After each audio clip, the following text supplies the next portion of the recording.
I'm Daljit Dhaliwal in Washington, D.C. The main story is brought to you by Al Jazeera.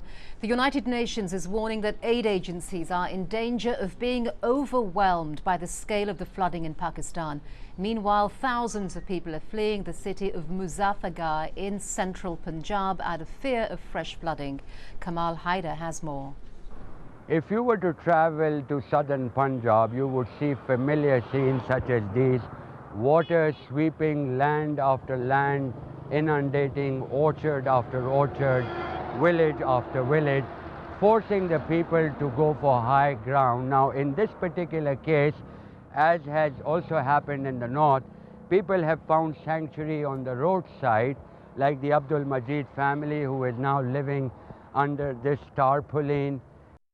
Pakistan needs international help, and if you ask these people, they want their leaders to come here and to see what difficult and miserable conditions these people are living in. More than 1,000 people are still missing in northwestern China after heavy rains triggered huge mudslides. Melissa Chan reports. These are the grieving family members of those who died in the mammoth mudslide. This little town shocked by the unexpected disaster. Some of its residents completely shattered at the loss of loved ones. The entire main street is buried in meters-high mounds of earth as soldiers of the People's Liberation Army dig fast to find both the living and the dead.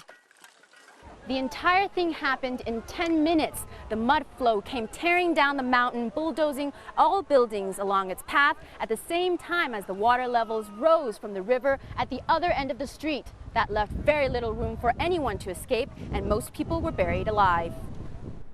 Colombia's new President Juan Manuel Santos and Venezuelan President Hugo Chavez have agreed to restore diplomatic ties.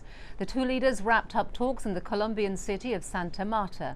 Chavez severed diplomatic relations with Colombia on July the 22nd after the country accused Venezuela of harboring left-wing FARC rebel forces. Civilian casualties in Afghanistan have sharply increased, according to new figures by the United Nations.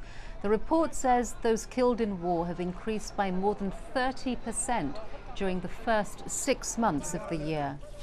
And those are the top stories, but don't forget you can keep up to date with all of the news all of the time on our website, and the address aljazeera.net/English.